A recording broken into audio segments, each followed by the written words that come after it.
Trending நியூஸ்ன்றத braking நியூஸ்னு ஒரு Tamil news சேனலில் போட்டாங்க. விஜய் வந்து ஒரு வேளை குட் பை சொல்லிட்டு ரஜினி மாதிரி போயிடுவாரா அரசியலில் இருந்து அப்படின்ற மாதிரி சொல்கிறாங்க. அதை எப்படி பார்க்குறீங்க? இட்ஸ் அ காசிப்பா இல்லை சம்திங் ரிலேட்டட் இருக்குன்றீங்களா? யாராக இருந்தாலும் அரசியலுக்கு வரணுன்றது தான் நம்மளோட பதிவு.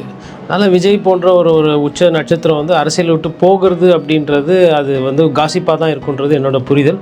விஜய் வந்து அரசியலில் இருக்கணும், நிறைய கேள்விகள் கேட்கணும், மக்கள் சார்ந்த பிரச்சனைகள் எழுப்பணும், நல்ல அரசியல் பண்ணணுன்றது தான் நம்மளோட பார்வை. இவ்வளவு தொலைவு வந்ததுக்கு பிறகு ஒரு கட்சியை தொடங்கி பொதுக்கூட்டம்லாம் பேசி மாநாடெல்லாம் போட்டுட்டு நிறைய ஊராக போய் பிரச்சாரம் பண்ணிட்டு இதுக்கப்புறம் அந்த பின்னோக்கி செல்ல மாட்டாருன்ற மாதிரி நான் நம்புகிறேன். இதுக்கப்புறம் இதில் இன்னொரு நுனி அரசியல் இருக்குது.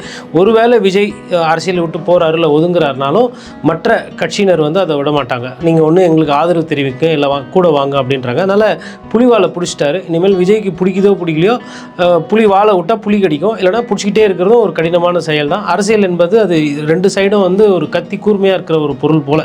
அது நீங்கள் தொடுறதுக்கு முன்னாடி யோசிக்கணும். இன்றைக்கி தொட்டு விட்டார், அதில் மக்கள் நலன் அவர் செய்கிறாரு, மக்களுக்கு பிடித்த ஒரு அரசியல் பண்ணுறாருன்னா அதை நம்ம கண்டிப்பாக வரவேற்கணும். அதனால் விஜய் வந்து அந்த மாதிரி ஒரு எண்ணம் யாருன்னா சொன்னால் கூட விஜய் வந்து அதை வரவேற்கவோ இல்லை அதை வந்து நினச்சி கூட பார்க்கக்கூடாதுன்றது என்னோட புரிதல்.